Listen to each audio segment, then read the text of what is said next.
નમસ્તે મિત્રો, હું છું સિદ્ધાર્થ છાયા.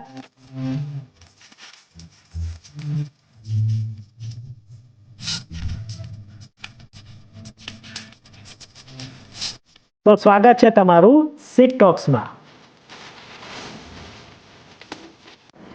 નમસ્તે મિત્રો, સિટ ટોક્સમાં તમારું સ્વાગત છે. આજે પોડકાસ્ટ નથી, મને ખબર છે. આજે શુક્રવાર છે એટલે આજે ફિલ્મનો રિવ્યૂ થતો હોય છે.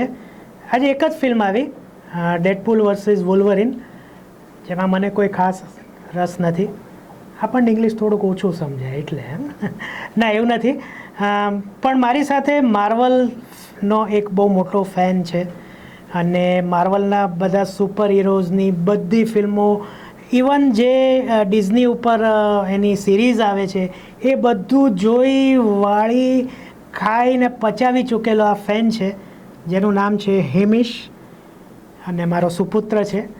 એટલે એની સાથે આજે આપણે આ ફિલ્મની ચર્ચા કરવામાં આવશે, કારણ કે એ આજે ફર્સ્ટ ડે ફર્સ્ટ શો, એટલે કે સવારે 8 વાગ્યાના શોમાં એ આ મૂવી જોઈ આવ્યા છે અને એના વિશે આપણે મૂવી વિશે જાણીશું. કદાચ હોલિવૂડની મૂવીઝના ગુજરાતીમાં બહુ ઓછા રિવ્યૂ થાય છે, કદાચ મારા જેવા લોકો વધુ છે એટલે, પણ આપણે એનો રિવ્યૂ અત્યારે કરીએ છીએ. તો હેમિશ, વેલકમ ટુ સિટ ટોક્સ. આ તમારો ફર્સ્ટ અપિયરન્સ છે આ ચેનલ પર. આશા છે તમને ગમશે અને ભવિષ્યમાં પણ આપણે આવી કોઈ મૂવીઝ હશે તો સાથે રિવ્યૂ કરીશું. તો પહેલાં મને એમ કહો કે આ જે ડેડપૂલ અને વુલ્વરીન છે એની આટલી હાઈપ કેમ હતી? કેમ લોકો ગાંડા થઈ ગયા છે આ મૂવી જોવા માટે? હવે આમાં એવું છે ને કે માર્વલનું એક MCU કરીને માર્વલ સિનેમેટિક યુનિવર્સ છે, એમ જ એક અલગ લેગેસી મૂવીઝ કરે છે, જેમાં એક અલગ મ્યુટન્ટ્સ કરીને એક ડેફિનેશન તરીકે કહું તો કે જે લોકો ઉપર એક્સપેરિમેન્ટ્સ થાય ને એ લોકો પછી આપણા જેવા માણસો કરતાં 100-200 વર્ષ વધારે જીવે અને એ લોકો મરે નહીં. એવી એક અલગ સુપર હીરો સુપર હીરો ના, એટલે આયર્ન મેન જોડે તો બધાને ખબર છે સુપર હીરો હતો તો એમાં એવું થાય કે એના અલગ અલગ એક્સમેનના વિભાગ છે કે વુલ્વરીન છે. એ વુલ્વરીન જ્યારે પહેલું એનું મૂવી આવ્યું હતું જે એમ તો ફ્લોપ ગયું હતું એવું, એમાં આ બે હતા જોડે. ત્યારે આ બે સોલ્જર્સમાં હતા, પણ મેજર મર્ક વિધાઉટ અ માઉટ કરીને એનું રાયન રેનલ્ડ્સનું નામ હતું, જેમાં એનું મોઢું હતું જ નહીં. એ આખી મૂવી અલગ છે, તમે જોશો ત્યારે તમને ખબર પડશે.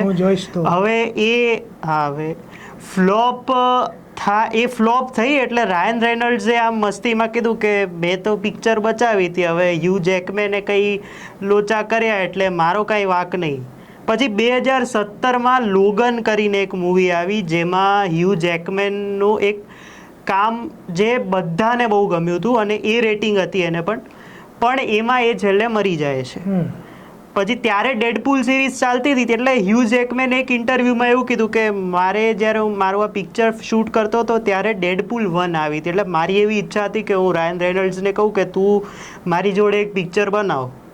તો બેનું ત્યારે કંઈ થયું નહીં, કારણ કે એક યુનિવર્સ, જે આપણે ઇન્ફિનિટી વોરમાં જોયું કે એક યુનિવર્સ છે અલગ અલગ, એમાં ખબર પડે છે કે આ એક અલગ યુનિવર્સ છે, આ એક અલગ યુનિવર્સ છે. એની માટે જો તમે જુઓ તો લોકી જોજો એટલે વધારે ખબર પડશે. હવે એમાં એ મરી ગયો. હવે ડેડપૂલ 3 જે આ ડેડપૂલ એન્ડ વુલ્વરીન પછી નામ આપ્યું.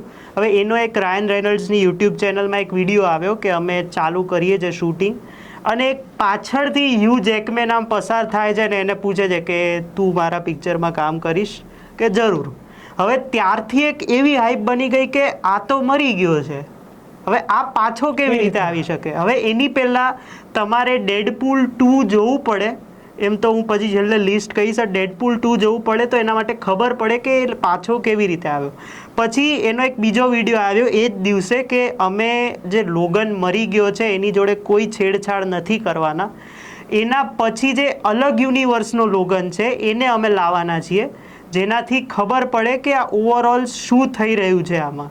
એટલે એની એક અલગ હાઈપ હતી. પછી એક બીજી એક હાઈપ હતી કે આમાં ઘણા બધા કેમિયોઝ આવવાના છે, જે અલગ અલગ એવેન્જર્સ હોય કે એક્સમેનના મ્યુટન્ટ્સ હોય, એની અલગ હાઈપ.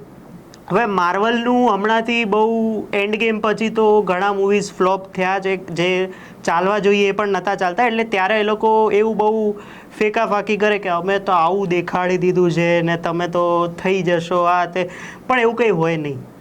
પછી ધીરે ધીરે આમાંય ડાયરેક્ટર શોન લેવીએ એવું કીધું કે તમે you loose your minds 10 million times. એટલે પછી પાછા કેમિયોઝ ઓર એડ થતા ગયા. એટલે આ બધું જો એક રીતે આપણે મૂકીએ તો એવું કહી શકાય કે આ ડેડપૂલ વુલ્વરીનની આના લીધે હાઈપ હતી, પ્લસ હ્યુ જેકમેનનો રિટર્નિંગ મૂવી હતું માર્વલમાં. ઓકે, તો આને માર્વલ સિરીઝ સાથે કોઈ કનેક્શન કરું? ખરું. માર્વલમાં હમણાં લોકડાઉનથી જ એમ તો વાન્ડા વિઝનથી સિરીઝ ચાલુ થઈ ડિઝની ઉપર, પછી ઘણી બધી સિરીઝ ગુજરાતીમાં એક મૂવી આવ્યું હતું વાંડા વિલાસ, એની સાથે કોઈ? ના કૃષ્ણદેવ યાજ્ઞિક હમણાં એમે પાછા વળતા નથી, ત્યાં તો કેવી રીતે વળે એની ખબર નહીં. ઓકે, હવે આનું તમારે જો સીધું કનેક્શન જોવું હોય, તમે આ ફિલ્મ 50% ઇનકમ્પ્લીટ છે જો તમે લોકી સિઝન 1 અને 2 ન જુઓ. એની વગર તમને ટીવીએ જે આ ટ્રેલરમાં દેખાડ્યું છે, ટીવીએ શું છે, શું કામ ડેડપૂલને ઉપાડીને લઈ ગયા છે, ટીવીએ કામ કેવી રીતે કરે છે એ જાણવું જરૂરી છે. એટલે ટીવીએ માટે એ આખું લોકી સિઝન 1 અને 2 જોવો. બરાબર છે. આની સ્ટોરી લાઈન શું છે? સ્ટોરી આપણે અહીંયા સ્ટોરી કહેતા નથી, પણ આમ એક બે શબ્દોમાં કેવું હોય? સ્ટોરીમાં એવું છે કે ડેડપૂલ એટલે કે વેડ વિલ્સન જે રાયન રેનોલ્ડ્સનું કેરેક્ટર છે, એમ તો એ કેન્સર સર્વાઈવર છે, 3rd સ્ટેજ કેન્સર છે એને. પણ એક દિવસ હવે પહેલેથી તો નહીં કહું પણ થોડુંક આમ કહી દઉં કે પહેલેથી એને એક પૈસાની લાલચ હોય છે, એની માટે એક પોતાના શરીરમાં બધું ઇન્જેક્શન ને બધું કરાવે છે, એમાંથી એ ડેડપૂલ બને છે. પણ એનો ફેસ આખો એવો તમને લાગે નહીં જે નોર્મલ આપણે કલ્કીમાં કેવો કમલ હસનનો ફેસ જોયો એવું. પણ આ અત્યારનું જો પ્રેઝન્ટની વાત કરું તો એનો બર્થડે છે અને એ બર્થડે પર વિશ માંગે છે કે મારે મારી ફેમિલી જોડે રહેવું છે. એમાં જે બધા જે જૂના કેરેક્ટર્સ હતા એ બધા આવે છે, પણ ત્યાં એને ટીવીએવાળા ઉપાડીને લઈ જાય છે. હવે જેને ડેડપૂલ 2 જોયું હશે, હવે ટીવીએનો એક રૂલ કહી દઉં કે એક સેક્રેટ ટાઈમલાઈન છે, જેમ કે આ ટાઈમલાઈન છે, હવે એમાં કોક મરી ગયું છે તો હવે એને તમે પાછું તો જ લાવી શકો જો તમે ટાઈમ ટ્રાવેલ કરો કાં તો કોઈ એવી કોઈ વસ્તુઓ હોય. હવે જોશ બ્રોલિન જેણે થેનોસનો રોલ કર્યો હતો એ ડેડપૂલ 2માં હતા, એની પાસે એવું એક વેપન હતું જેનાથી રાયન રેનોલ્ડ્સની ગર્લફ્રેન્ડ મરી ગઈ હતી. હવે એણે એના લીધે ચીટ કરીને એણે પાછું એને લાવ્યો. એટલે ટીવીએનો રૂલ એ છે કે તમે સેક્રેટ ટાઈમલાઈનને છંછેડી ન શકો. હવે એની માટે એને ઉપાડીને લઈ જાય છે. હવે એના જોડે કનેક્શન બેસાડે છે વુલ્વરીનનું કે તારે જો પોતાની ટાઈમલાઈનને બચાવી હોય તો તારે કોઈક એન્કર કિંગ કરીને લાવવો પડશે જે વુલ્વરીન છે. હવે એ બે જોડે આવે છે, પણ એમાં કેટલી બધી પોસિબિલિટીઝ ને કેટલું બધું ઓપોર્ચ્યુનિટીઝ ફેસ કરે છે એ તમારે જોવું પડે ડેડપૂલ એન્ડ વુલ્વરીનમાં. તો આમાં ડેડપૂલનું કેરેક્ટર તમે કીધું રાયન રેનોલ્ડ્સ, તો શું એની એક્ટિંગ? ડેડપૂલ છે ને માર્વલનો અને એક્સમેનમાં એક જ, એમ તો એક્સમેનમાં એ ગાળો હતી જ, એમ તો બહુ ઓછી હતી પણ યુએ રેટિંગ મળી જતી, હવે ત્યારનું ખબર નહીં. પણ ડેડપૂલ એકલો એવો સુપર હીરો છે જે ડબલ મિનિંગ વાતો પણ કરે છે. એડલ્ટ વસ્તુઓ તો એટલે શું કહેવાય, પેલું ગોર સીન્સ ને એ બધું તો હોય જ માર્વલમાં, પછી ગાળો એ બોલે છે. એટલે એની માટે આ ફિલ્મ એના લીધે જ એ રેટિંગ મળે છે. બાકી વુલ્વરીન છે એટલે એ પણ ગાળો બોલે જ છે. એટલે એનું કેરેક્ટર આમ ડેડપૂલનું કેવું કે શાહરૂખ ખાનનું જવાનમાં કેવું કે આમ કંઈક સિરિયસ સિચ્યુએશન ચાલતી હોય ને વચ્ચે આમ કાંઈક બોલી દે, એવું ડેડપૂલનું એવું છે. હવે વુલ્વરીન સામે એવો છે કે એને નો નોનસેન્સ જોઈએ, મારે સીધું કામ કરીને આપ, પણ એ પણ વચ્ચે વચ્ચે ખોવાઈ જાય, એને પોતાને ખબર ના હોય કે આ ઓફ ટોપિક જઈ રહ્યો છે. એટલે આ બેનું ઊંધા કેરેક્ટર્સ છે, પણ બે જે રીતની જુગલબંધી દેખાડી છે આમાં, બરાબર, એ એન્ટરટેનિંગ. મારે બીજો સવાલ એ જ હતો કે વુલ્વરીનનો, પણ તમે એમાં કહી દીધું. તો હવે બીજો એક સવાલ કે ભાઈ જ્યારે બે સુપર હીરો હોય, બે મોટા હોય, તો બેને સરખો સ્ક્રીન સ્પેસ આપવો પડે, તો અહીંયા એવું છે ખરું? હવે આમાં જો ડેડપૂલની મૂવીઝમાં છે ને પહેલી 20 કે 10 મિનિટ તો ડેડપૂલ જ ખાઈ લે છે કે હું એને ફોર્થ વોલ બ્રેક કરવાની બહુ આદત છે. હવે આ ફિલ્મમાં એક જગ્યાએ ડાયલોગ છે, એક જણ એને કહે છે કે તું ફોર્થ વોલ બહુ બ્રેક કરે છે. એટલે હું ક્યારેય ફોર્થ વોલ બ્રેક કરતો જ નથી, મને તો ઓડિયન્સ ક્યાં બેઠી હોય છે પણ મને ખબર જ નથી.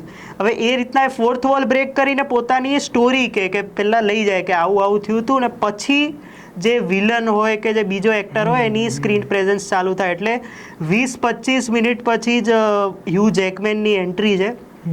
પછી ઓવરઓલ એ લોકોને બેને સરસ ટાઈમ મળ્યો છે. બરાબર. એ સિવાય બીજા કોઈ નોટેબલ પરફોર્મન્સ? નોટેબલ પરફોર્મન્સ તો નહીં, પણ કેમિયોઝ માટે તમે રોકાજો. ઓકે, પણ આમાં બે સુપર હીરો છે તો કોઈ સામે વિલન પણ હશે ને? વિલન છે, પણ કોણ હું વિલન કહી ન શકું, Okay. કારણ કે ટ્રેલરમાં એ રીતના દેખાડ્યું છે કે કોણ વિલન આપણે spoiler એક્ઝેક્ટલી નથી છે આપતા. એ ખબર જ નથી. ઠીક છે. એ કોઈ પણ હોઈ શકે, એમના ફેમિલીમાંથી હોઈ શકે, ટીવીએ વાળો હોઈ શકે, કે જે કેસેન્ડ્રા નોવાનું જે કેરેક્ટર છે કોઈ પણ હોઈ શકે. એટલે એટ ધી એન્ડ વિલન્સનું કીધું એ કોઈ છે જ પ્રમાણે નહીં. કેમિયોઝ ઘણા છે. કેમિયોઝ આ બધા ઘણા જે એનો છે, universe છે. અને જેને ઓવરઓલ જે MCU ફોલો કર્યું છે એને તો એટલો નોસ્ટાલ્જિયા થવાનો છે. પછી એ આયર્ન મેનના રિલેટેડ હોય, કેપ્ટન અમેરિકા, એવેન્જર્સ હોય, એક્સમેન હોય, ઇવન જે અલગ જે બ્લેડ ને બીજી જે ઇલેક્ટ્રા કરીને સિરીઝ ચાલતી હતી એ હોય. એટલે ઓવરઓલ તમને નોસ્ટેલ્જિક પણ લાગશે ને એક ઉત્સવ પણ છે એક રીતે માર્વલ ફેન્સ Okay. માટે. ઓવરઓલ ટ્રીટમેન્ટ ઓવરઓલ શું કહેશો? ટ્રીટમેન્ટ હું કહું ને તો હ્યુ જેકમેન માટે તો કંઈ કહેવાય નહીં, પણ વચ્ચે વચ્ચે સ્ટોરી લાઇનમાં એવું લાગે કે આ વીક કેમ થાય છે, કારણ કે મેઇન પર્પઝ જે દેખાડવાનો છે એની જગ્યાએ એટલે ડેડપૂલનું હોય એટલે પંચાયત તો રહેવાની જ એની અલગથી, પણ ક્યાંક ક્યાંક એવું લાગે કે આ થોડું વધારે થઈ ગયું, કે આની જરૂર નથી. પણ ઓવરઓલ એન્ટરટેનિંગ છે. આજે ફિલ્મ શરૂ થઈ એની પહેલાં જે ફૂફુ કર રહા હે કે એની જે એડો આવતી હોય છે, હવે આમાં શું છે, CC કરીને એટલે ઇંગ્લિશ સબટાઇટલ્સની એડ આવે. હવે અચાનકથી સિગરેટની એડ આવી એટલે બધા ગુસ્સે થઈ ગયા કે હવે પિક્ચર ચાલુ કરને યાર, હવે 26મીની આટલી રાહ જોઈ છે અમે ને હવે આ જ જોવાનું છે. એમાંથી અડધા તો પાછળ ડાયલોગ બોલે, હીરોપંતી એ નહીં એ, એટલે એની ઉપરથી ખબર પડે કે આ પિક્ચરનું કેટલી હાઈપ છે. તો નેગેટિવ પોઈન્ટ?